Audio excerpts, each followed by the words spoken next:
जय हिंद दोस्तों। आज से तकरीबन 7-8 दिन पहले बिहार के डिप्टी सीएम तेजस्वी यादव पर ईडी की टीम ने रेड मारती है। ईडी की टीम ने लगभग 24 ठिकानों पर रेड मारती है, जिसमें एक ठिकाने पर लगभग 1 करोड़ रुपए कैश बरामद होते हैं। इसके अलावा $1900 फॉरेन करेंसी भी बरामद होती है। इसके अलावा 540 ग्राम के सोने के सिक्के बरामद होते हैं। इसके अलावा लगभग 1.5 किलो सोने के ज्वेलरी भी बरामद होते हैं, जिसकी वैल्यूएशन लगभग 125 करोड़ है। ईडी का दावा यह है कि इस घोटाले में और रिसर्च करते हैं तो लैंड फॉर जॉब स्कैम का भी घोटाला सामने आता है। ईडी का दावा है कि लालू प्रसाद यादव का बहुत अलग अलग जमीन है, वो लैंड फॉर जॉब स्कैम के तहत लिया गया है। अब आपको सिंपल भाषा में समझाते हैं कि आखिर लैंड फॉर जॉब स्कैम होता क्या है। दोस्तों, इसको अगर सिंपल भाषा में समझाना चाहो तो आप ऐसे समझो कि जमीन के बदले नौकरी दे देना। जैसे हम आपको कोई नौकरी दे देते हैं तो आपके बदले अगर हम जमीन ले लेते हैं तो यह लैंड फॉर जॉब स्कैम के तहत आता है। ईडी का कहना यह है कि जब लालू प्रसाद यादव बिहार के रेलवे मंत्री हुआ करते थे तब यह कांड करते थे। तो ईडी का कहना है कि दिल्ली में तेजस्वी यादव का जो 150 करोड़ का फ्लैट है उसे तेजस्वी यादव ने लगभग 4 लाख रुपए में खरीदा है। दोस्तों, आज के समय में उस फ्लैट की जो वैल्यूएशन है वो लगभग 150 करोड़ है। यह flat AB export private limited नामक कंपनी पर रजिस्टर है, जिसे कि तेजस्वी यादव के परिवार मैनेज करते। तो तेजस्वी यादव पर लगभग 600 करोड़ रुपए का धोखाधड़ी का आरोप है, जिसमें 350 करोड़ रुपए ऐसे हैं जो कि प्रॉपर्टीज वर्थ स्कैम के तहत लिया गया है। इसके अलावा 250 करोड़ रुपए ऐसे हैं जो कि ट्रांजैक्शन के तहत लिया गया है। ईडी का कहना यह है कि पटना में लालू प्रसाद यादव का इसके अलावा और जगह जितने भी जमीन है उसकी वैल्यूएशन आज के समय में लगभग 200 करोड़ की है। इस एजेंसी का यह भी कंप्लेन करना है कि रेलवे ग्रुप डी की नौकरी दिलाने के लिए लालू प्रसाद यादव जिस जमीन को लगभग 7.5 लाख रुपए में खरीदे उसे राबड़ी देवी ने लगभग 3.5 करोड़ रुपए में आरजेडी के एमएलए सैयद अबू दोजाना से बेच दिए। दोस्तों, आपको अगर लगता है कि लालू प्रसाद यादव पर सीबीआई और ईडी पहली बार जांच कर रही है तो ऐसा नहीं है। इससे पहले भी 2017 में सीबीआई लालू प्रसाद यादव पर जांच करी थी और इनके लगभग 12 ठिकानों पर जांच करी थी, जिस केस में लालू प्रसाद यादव को जेल भी जाना पड़ा था। दोस्तों, आपको अगर लगता है कि सीबीआई और ईडी सिर्फ बिहार में ही आकर जांच करने लग रही है तो ऐसा भी नहीं है। भारत के लगभग राज्य में जांच कर रही है जहां बीजेपी की सरकार नहीं है। हाल ही में दिल्ली के डिप्टी सीएम मनीष सिसोदिया पर इन्फोर्समेंट डायरेक्टर की टीम ने रेड मारा, जिसका कारण यह बताया गया कि मनीष सिसोदिया दारू घोटाला करते थे। इसके अलावा आज से लगभग 6-7 महीने पहले अगस्त के महीने में भी मनीष सिसोदिया पर रेड मारी थी और दोनों केस में मनीष सिसोदिया आज के समय में भी जेल में है। इसके अलावा आम आदमी पार्टी के लीडर सत्येंद्र जैन पर भी मनी लॉन्ड्रिंग का केस लगाया गया और इन पर भी ईडी छापा मारी और कई बार इन्हें भी जेल का हवा खाना पड़ा। ईडी का जो ड्रामा है वो यहीं पर नहीं रुकता। बंगाल में तृणमूल कांग्रेस के लीडर शांतु बेनर्जी पर भी इन्फोर्समेंट डायरेक्टर की टीम रेड मारती है, जिसका कारण यह बता दिया जाता है लैंड फॉर जॉब स्कैम के तहत यह जो लीडर है वो बहुत लोगों से जमीन हड़पा है। इसके अलावा छत्तीसगढ़ में कांग्रेस के एमएलए पर भी रेड मारती है। दोस्तों, साल 2014 से 2022 तक अगर देखा जाए तो बीजेपी के पार्टी के लीडर को छोड़कर और बाकी पार्टी में जितने भी लीडर शामिल हैं उसके पास ईडी और सीबीआई रेड मार चुकी है।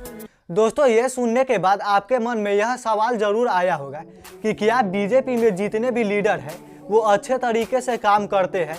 क्या उनके पास करप्शन का पैसा नहीं है?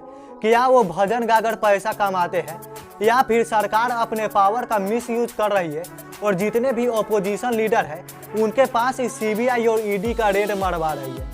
दोस्तों, आज के वीडियो में हम पूरा डिटेल में जानेंगे कि आखिर बीजेपी लीडर सीबीआई और ईडी को अपने इशारे पर कैसे नचा रही है। दोस्तों, ऑल्ट न्यूज के एक एंकर अभिषेक का यह ट्वीट है कि तेजस्वी यादव के पास से जितना पैसा बरामद नहीं किया गया उससे ज्यादा पैसा बीजेपी की एक लीडर गिरिराज सिंह के यहाँ चोरी करने वाले चोर के पास से बरामद किया गया।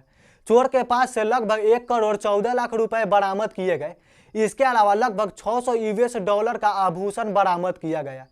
दोस्तों, आप अपने से सोचो कि किसी नेता के घर चोरी करने वाले चोर के पास से इतना पैसा बरामद किया जा रहा होगा तो उस नेता के पास कितना पैसा होगा। दोस्तों, अभी तक वहां पर ईडी और सीबीआई का रेड नहीं मारा गया है।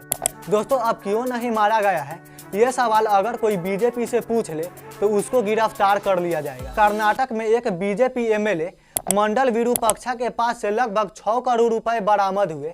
इसके अलावा लगभग 40 लाख रुपए उनके बेटे को रिश्वत लेते हुए पकड़ा गया, लेकिन एक बार भी अभी वहां पर सीबीआई और ईडी नहीं पहुंचा है।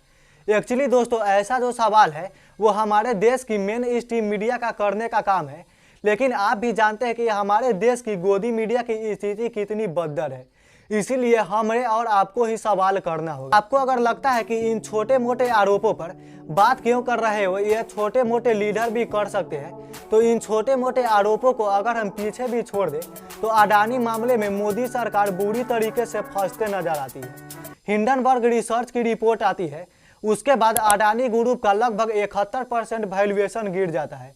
अडानी दुनिया के दूसरे सबसे अमीर आदमी से खिसक कर लगभग 33वें नंबर पर पहुंच जाते हैं। हिंडनबर्ग रिसर्च का यह दावा है कि यह शेयर मार्केट में दुनिया का सबसे बड़ा फ्रॉड है। मॉरिशस की सेल कंपनी को अगर हम छोड़ भी दें तो भारत में भी अडानी के कारण बहुत बड़े लॉस हुए हैं। LIC का लगभग 3000 करोड़ रुपए डूबा है। इसके अलावा SBI बैंक का भी पैसा डूबा है। लेकिन दोस्तों, एक बार भी अडानी ग्रुप पर ईडी इसके अलावा सीबीआई जांच करने नहीं। उल्टा अडानी को बचाने के लिए बीजेपी के कई लीडर सुप्रीम कोर्ट में यह प्रस्ताव पेश करते हैं कि अडानी के खिलाफ कोई भी न्यूज मीडिया पर नहीं चलना चाहिए, लेकिन इस प्रस्ताव को सुप्रीम कोर्ट पूरी तरीके से खारिज कर देता है।